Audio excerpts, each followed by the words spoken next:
Assalamualaikum warahmatullahi wabarakatuh.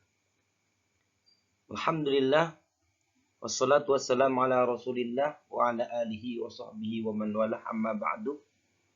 Alhamdulillah, pada detik ini saya akan menyampaikan studi hadis Asbabul Wurud dalam memahami hadis Nabi Muhammad sallallahu alaihi wasallam. Sampaikan oleh Muhammad Maksudi.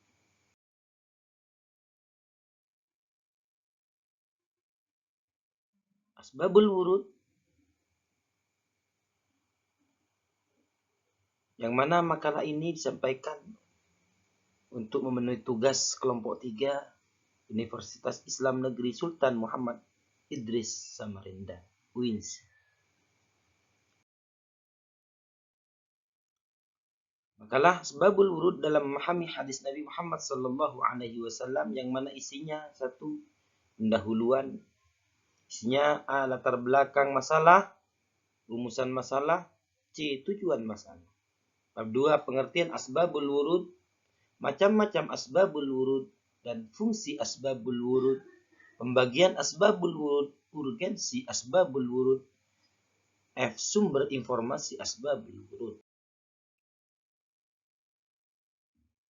Latar belakang masalah Asbabul Wurud. Hadis atau sunnah merupakan salah satu sumber dari ajaran Islam yang sangat signifikan, baik itu secara struktural maupun fungsional. Secara struktural, hadis menduduki posisi kedua setelah Al-Quran. Namun, jika dilihat secara fungsional, hadis merupakan penjelas terhadap ayat-ayat Al-Quran yang bersifat am atau umum, mujmal atau global, atau mantu. Secara sederhana dapat diartikan bahwa asbabul wurud adalah sebab-sebab datangnya sesuatu. Karena istilah tersebut bisa dipakai dalam diskursus ilmu hadis, maka asbabul wurud bisa diartikan sebagai sebab-sebab atau latar belakang background munculnya suatu hadis. Menurut Habib As-Siddiqi, asbabul wurud adalah ilmu yang menerapkan sebab-sebab Nabi menuturkan sabdanya dan semasa Nabi Muhammad sallallahu alaihi wasallam, atau sebab datangnya hadis dan musababahnya suatu hadis. Pengertian asbabul wurudul hadis. Asbabul wurudul hadis, asbab adalah bentuk jamak plural dari sebab yang berarti dengan albab atau tahdid. Saluran yang artinya dijelaskan sebagai segala yang menghubungkan satu benda dengan benda lain. Asbabul wurudul hadis merupakan susunan idhafah, gabungan dua kata yang terdiri dari 3 unsur kata, yaitu asbab, al-wurud, dan al-hadis. Asbab diambil dari kata sebab. Ahli bahasa Arab mengartikan asbab adalah saluran. Secara istilah, asbab adalah sesuatu yang mengantarkan pada tujuan. Wurud diambil dari kata warada. Ahli bahasa Arab mengartikan wurud yaitu sampai atau muncul. Sedangkan kamus hadis mengartikan wurud yaitu datang. Menurut Tantawi, asbabul wurud, menurut At-Tahanawi, asbabul wurud adalah segala sesuatu yang mengantarkan pada tujuan. Jadi asbabul wurud adalah sebab-sebab datangnya hadis, yakni hal-hal yang menyebabkan hadis Nabi Muhammad sallallahu alaihi wasallam, Nabi Muhammad sallallahu alaihi wasallam mengucapkan suatu perintah, larangan, atau yang lainnya. Habib As-Siddiqi berpendapat asbabul wurud adalah ilmu yang menerapkan sebab-sebab Nabi menuturkan sabdanya semasa Nabi Muhammad sallallahu alaihi wasallam atau sebab datangnya hadis munasabah. Macam-macam asbabul wurud. Pertama, macamnya ayat Al-Quran. Ayat Al-Quran juga menjadi sumber asbabul wurud sebuah hadis. Yang kedua, hadis. Selain asbabul wurud bersumber dari Al-Quran, juga bisa bersumber dari hadis, baik dari hadis yang masih satu redaksi atau satu riwayat, atau hadis lain yang masih setema. Yang ketiga, pendapat atau kisah dari sahabat. Hal ini bisa dilihat dari kaul sahabat yang berkaitan dengan hadis tersebut. Selanjutnya, masadiru ma'rifati asbabi wurudil hadis tujadu ila sababin. Sebab-sebab munculnya hadis, ada kalanya pertanyaan, ada kalanya sebab kejadian yang baru, ada kalanya munculnya hadis itu karena sebuah cerita. Al-Quranul Karim sebagaimana contoh berikut, dalam ayat dijelaskan, difirmankan oleh Allah Subhanahu wa taala, alladzina amanu wa lam talbisu imanahum bidulmin ulaika lahumul amnu wa hum muhtadun. Para sahabat memahami ayat ini, yang dimaksud bidulmin dalam ayat ini adalah maksiat. Kemudian Nabi menjelaskan maksud dari yang dimaksud zulim dalam ayat ini adalah syirik. Sebagaimana disebutkan dalam hadis Abdullah bin Mas'ud radhiyallahu an, lamma nazalat hadhil ayatu, ketika ayat ini turun, alladzina amanu wa lam yalbisu imanahum bidulmin,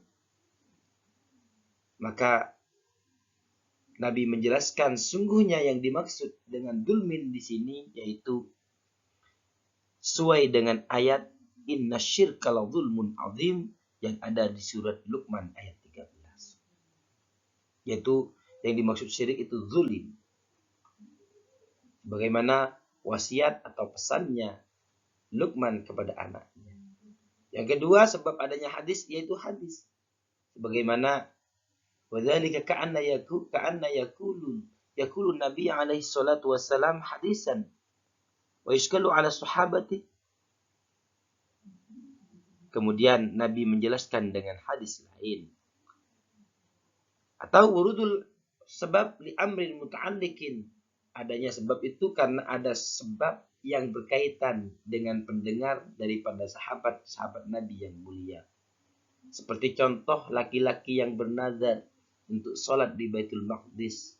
Kalau Allah memenangkan Fathul Makkah, Islam menang, maka saya akan sholat di Baitul Maqdis. Kemudian Nabi menunjukkan kepada orang itu untuk sholat di Baitul Haram.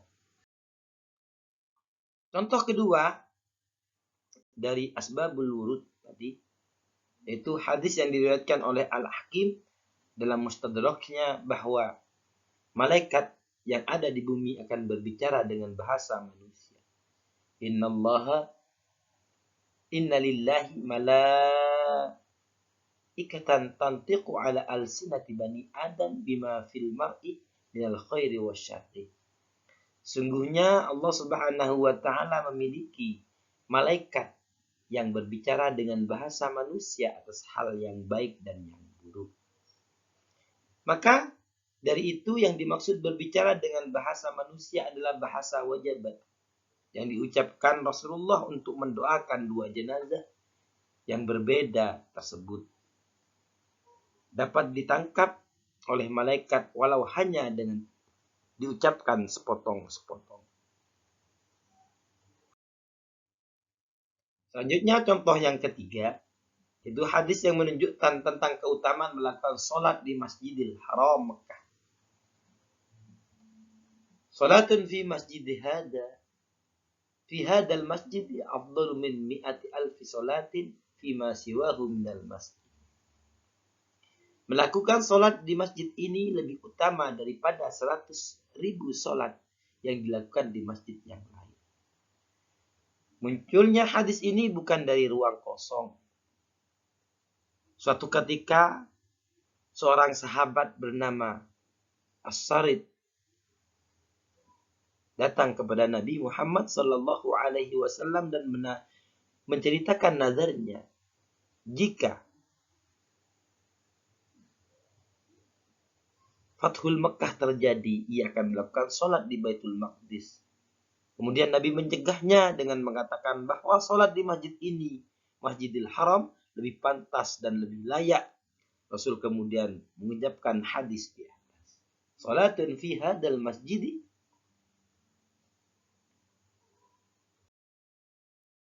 Selanjutnya, asbabul wurud. Fungsi asbabul wurud. Secara umum, fungsi asbabul wurud hadis ada 6, yaitu pertama, takhsisul am, mengkhususkan suatu yang umum. Nomor 2, taqyidul mutlak, membatasi arti yang mutlak. Nomor 3, tafsil al-mujmal, merinci arti yang global. Nomor 4, menentukan ada atau tidak adanya nasikh mansukh dalam sebuah hadis. Nomor 5, bayan illatil al-hakim, menjelaskan illat suatu hukum, al-hukm. Nomor 6, tafwid al-mushkil, memperjelas suatu yang muskil. Pembagian asbabul wurud. Hadis Nabi Muhammad sallallahu alaihi wasallam ditinjau dari asbabul wurudnya terbagi menjadi kepada 3 bagian. Yang pertama, hadis yang tidak memiliki sebab secara khusus bagi kemunculannya. Nomor 2, hadis yang memiliki sebab secara khusus atas kemunculannya suatu hadis. Nomor 3, hadis yang berkaitan dengan keadaan yang sedang terjadi di kalangan para sahabat. Urgensi asbabul wurud, pentingnya asbabul wurud, yaitu menjadikan seorang dapat mengetahui hakikat kandungan sebuah teks dan juga dimensi-dimensi yang berlaku di dalamnya. Memperoleh setiap perincian maksud dan tujuan yang terkandung dalam sebuah teks. Harmonisasi antara sebuah nas dan hukum serta hikmah-hikmah di dalamnya. Dapat menghilangkan kesulitan dan menentukan makna-makna dalam sebagian ayat dan hadis. Dapat mengetahui keadaan Rasulullah Shallallahu Alaihi Wasallam pada saat kemunculan hadis, apakah sebagai seorang Rasul atau sebagai qadhi dan mufti, atau sebagai pimpinan suatu masyarakat atau kaum, atau sebagai manusia biasa. Situasi dan kondisi masyarakat saat hadis disampaikan juga dapat diketahui dengan mengetahui asbabul wurudul hadis. Sumber informasi asbabul wurud di antara para ahli hadis yang telah mencurahkan perhatiannya kepada ilmu asbabul wurud di antaranya sebagai berikut. Abdul Hamid Abdul Jalil Al-Jubari.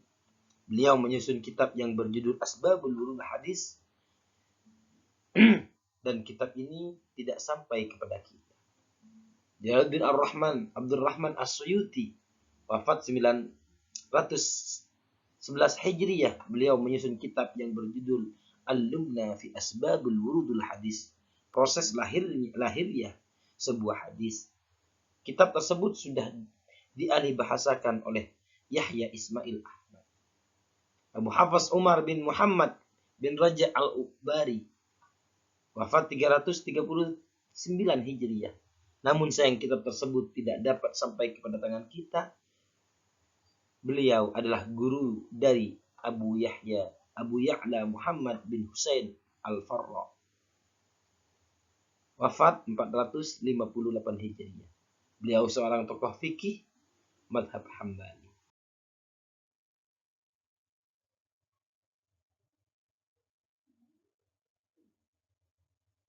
Di antara beberapa karangan tentang asbabul wurudul hadis, sama dengan yang di atas. Demikian dan sekian, terima kasih. Kurang lebihnya mohon maaf. Semoga bermanfaat. Tetap semangat. Wassalamualaikum warahmatullahi wabarakatuh.